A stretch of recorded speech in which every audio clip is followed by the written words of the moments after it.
Orissa bank डकैती case में बड़ा खुलासा, धनबाद से 2 बदमाश गिरफ्तार, सोना और स्कॉर्पियो बरामद। उड़ीसा के क्योंझर जिले के बड़बिल के बैंक ऑफ महाराष्ट्र में हुई डकैती की गुत्थी के धनबाद और उड़ीसा पुलिस की ज्वाइंट टीम ने सुलझा लिया है। इस मामले में पुलिस ने 2 कुख्यात बदमाशों को धनबाद से गिरफ्तार किया है। उनके पास से लूटा गया सोना, घटना में इस्तेमाल की गई 2 स्कॉर्पियो गाड़ियों और मोबाइल फोन भी बरामद किए गए हैं। इस सफलता की जानकारी इस धनबाद में आयोजित प्रेस कॉन्फ्रेंस में सिटी एसपी ऋतिक श्रीवास्तव ने दी।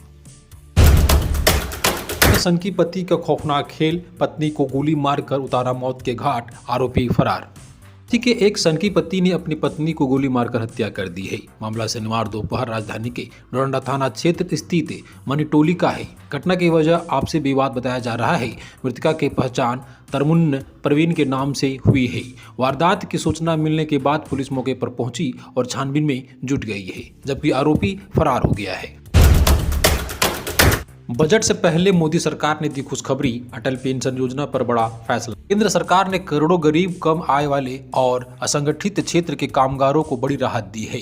प्रधानमंत्री नरेंद्र मोदी की अध्यक्षता में हुई कैबिनेट बैठक में अटल पेंशन योजना को वित्त वर्ष 2030-31 तक जारी रखने की मंजूरी दी है। इसके साथ ही सरकार ने यह भी साफ किया है कि योजना के सुचारू रूप से चलाने के लिए जागरूकता, विकास कार्य और फंडिंग सपोर्ट पहले ही तरह जारी रहेगा। इस फैसले से उन लोगों को यह खास फायदा होगा कि उनके पास रिटायरमेंट के बाद आय का कोई पक्का जरिया नहीं होता। बता दें कि इस साल का बजट 1 फरवरी 2026 को पेश किया जाएगा। इसके पहले सरकार का यह फैसला बेहद अहम माना जा रहा है।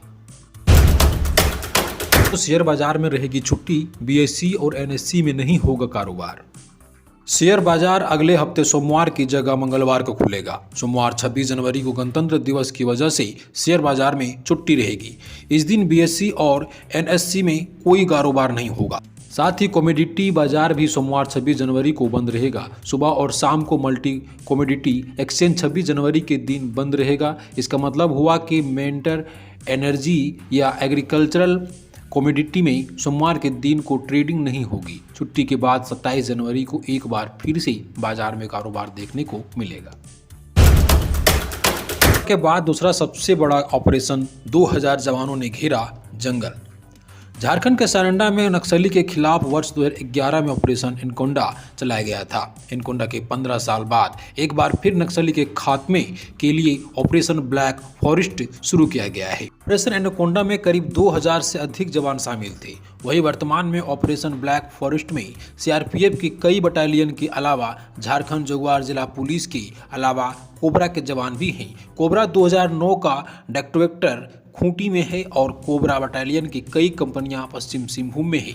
इस बार देश के विभिन्न इलाकों में जवानों और अधिकारियों को तैनात किया गया है। ऑपरेशन में 3000 से भी अधिक जवानों को शामिल किया गया है। वाहन के धक्के से बाइक सवार 2 युवक घायल, एक की हालत नाजुक। बात थाना क्षेत्र अंतर्गत धैया के कोरंगा बस्ती के समीप शुक्रवार की शाम तेज रफ्तार मालवाहक वाहन ने पीछे से एक बाइक को जोरदार धक्का मार दिया। घटना में बाइक सवार 2 युवक घायल हो गए। स्थानीय लोगों की तत्परता से दोनों घायलों को इलाज के लिए SNMMCH पहुंचाया गया। दोनों युवक एक ही बाइक पर जा रहे थे। इसी दौरान कोरंगा बस्ती के पास पीछे से आ रहे मालवाहक JH10 ED 8977 ने धक्का मार दिया। टक्कर इतनी जोरदार थी कि दोनों युवक सड़क पर ही गिर गए। गोमो स्टेशन ऐतिहासिक, नेताजी ने यहीं से पकड़ी थी आखिरी ट्रेन। प्रधानमंत्री नरेंद्र मोदी ने कहा कि अंतिम बार गोमो स्टेशन से ही नेताजी ने ट्रेन पकड़ी थी, इसलिए यह ऐतिहासिक स्टेशन है। हमेशा इसे याद करने की जरूरत है। उन्होंने कहा कि देश आज आगे बढ़ रहा है। ऑपरेशन सिंदूर भारत के लिए बहुत बड़ी उपलब्धि है। इसके जरिए हमने पाकिस्तान को बताया कि आतंकवाद बर्दाश्त नहीं किया जाएगा। उन्होंने कहा कि विश्व को हमने संदेश दिया कि आतंकवाद पर कोई समझौता नहीं होगा। प्रधानमंत्री ने उक्त बातें शुक्रवार के शाम कहीं वे नेताजी की सुभाष चंद्र बोस की जयंती पर गोमो स्टेशन परिसर में आयोजित पराक्रम दिवस को वीडियो कॉन्फ्रेंसिंग के संबोधित कर रहे थे।